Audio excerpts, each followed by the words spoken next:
Very little actually. I never know that it relates to medical terms. But basically, in my opinion, it means that it sort of is relevant because we're not prepared with because basically old folks, if I can understand, they cannot really provide to society. Is that true? I mean, yeah. So that's why we have we care for them, we love them, but they cannot provide back to us to function in the society. So that's why it is a problem, because we have no place. We have a place, but we don't have enough place for them.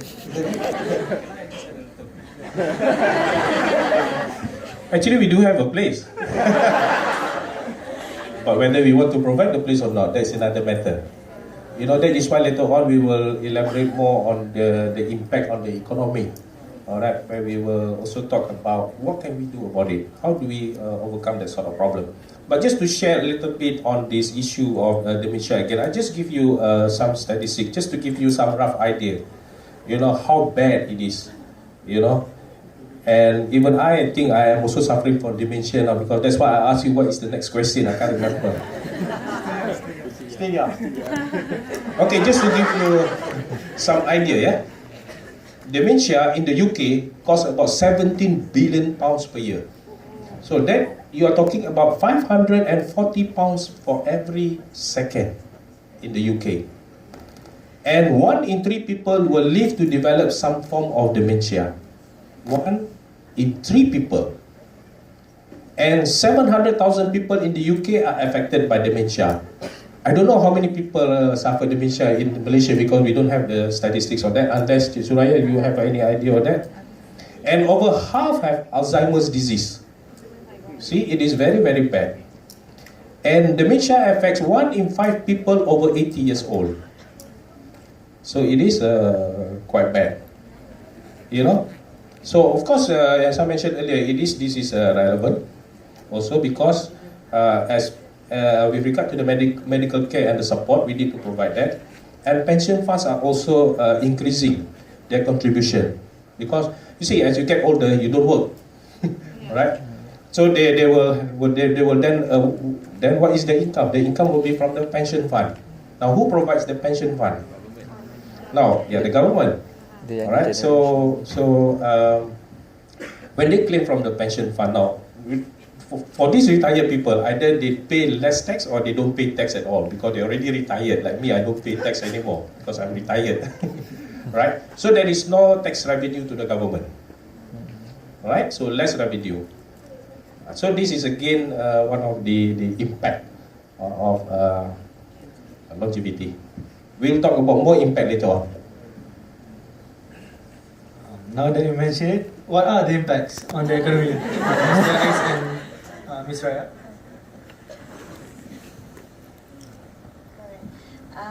Yeah, so as Soraya has rightfully said, so if the old generation cannot self-sustain, then who is going to sustain them? And it will be us, the younger generation, right? Because we have to increase our productivity, because once the old generation they cannot work, right? So the productivity of the country would reduce. Let's say if there's a lot of old people in our country, so productivity will reduce. So what will happen? The younger people will have to work harder, increase productivity, so that you can not only sustain yourself, but also the older generation. So that's one of the major impacts to the economy.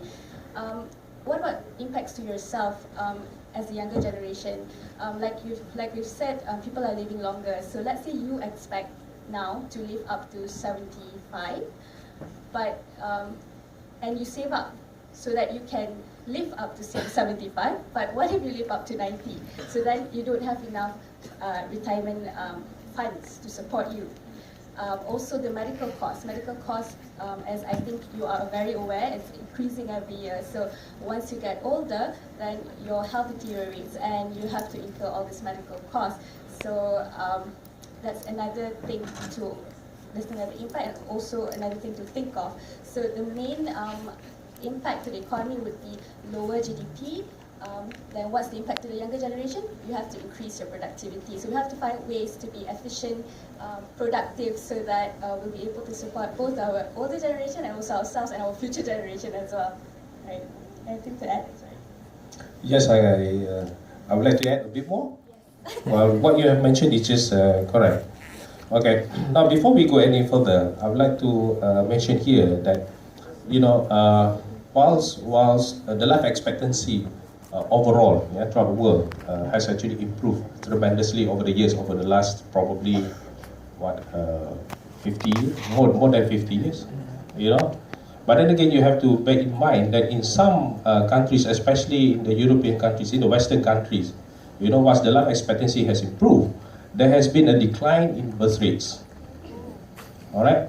So in other words, I think even in Malaysia, it's very noticeable, right? During my time, all right, during my father's time, our father's time, our grandfather, not your father's time, I mean your grandfather's time, we have a big family.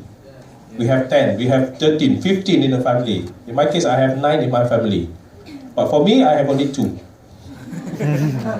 Right? I think average family size now in Malaysia is around about 4. That is even worse in Western countries. Probably they only have 1 or 2. So that is because the decline. There is a decline in the birth rates. As a result of it, as the number of older people are increasing or getting bigger and bigger, and there is a decline in the birth rates. So you will get what we call a sort of like a demographic time bomb. Where the dependency ratio is getting, is it higher or lower? Now the dependency ratio will be higher.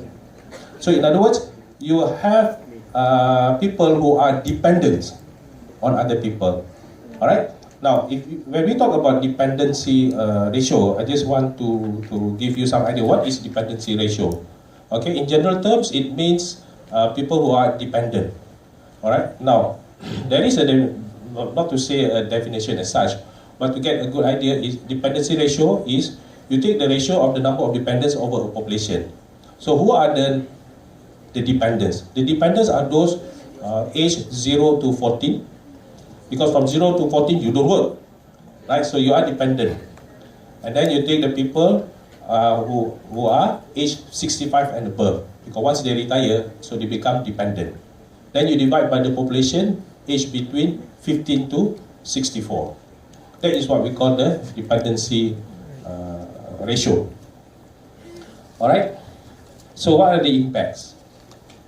All right, as mentioned rightfully by Cik Soraya, there will be an increase in the medical cost because we have to provide medical care and also medical support.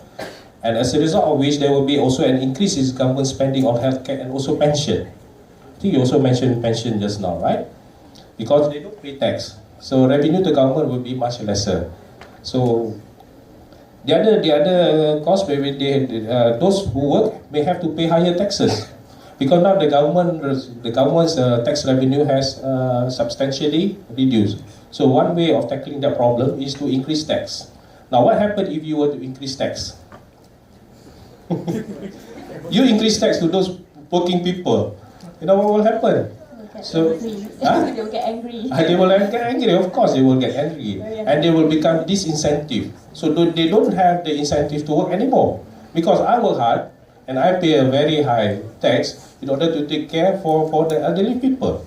So that may cause a disincentive for these people to work. And another cause would be the shortage of workers. As the aging population could lead to shortage of workers. You don't have enough workforce. So when you don't have enough workforce, what do you have to do? You have to push up the wages. Now you have to pay more, because you want to get the workforce. You see? So you have to push up the wages. And when you push up the wages, what happens? It causes inflation. So these are some of the effects. Yeah? So it causes inflation. Then, well, this is a good one. Changing sectors within the economy. So I'm not going to mention that. And the other one is higher saving for pension may reduce capital investment. So in other words, if people, make use of their money, of their income for pension, then there will be less money for capital investment. So you don't find a lot of investment in the market, because everybody will be putting their money into the pension fund. to provide for the old age. So these are some of the, I would say, the main impact of the aging population, on the economy. Yes, thanks. Alright, thanks so much, Mr. Rais. Who else is really shocked at what he just said?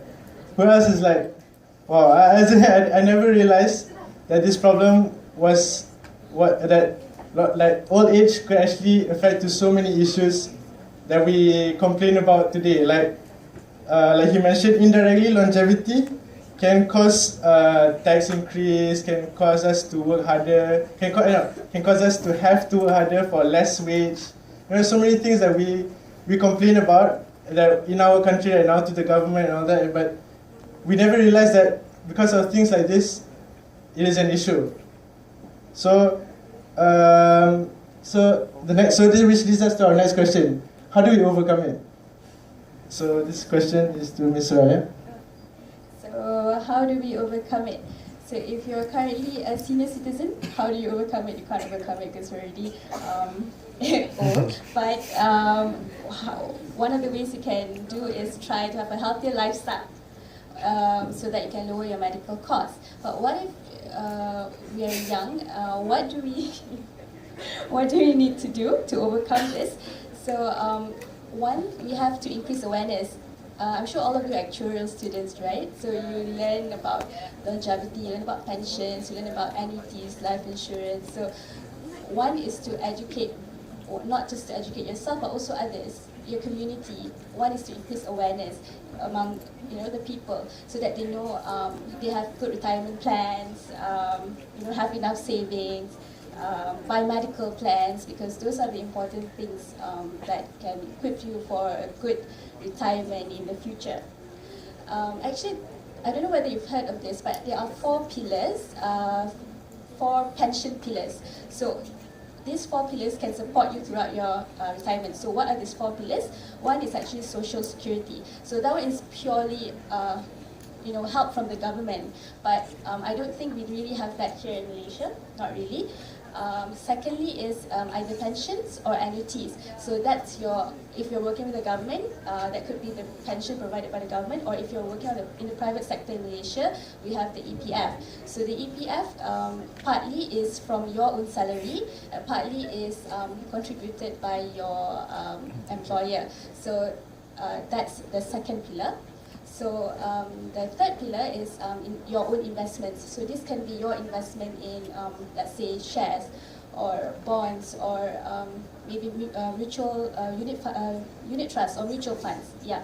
So those types of investment can also help you throughout your retirement. So what's the fourth pillar? That's support from friends and family.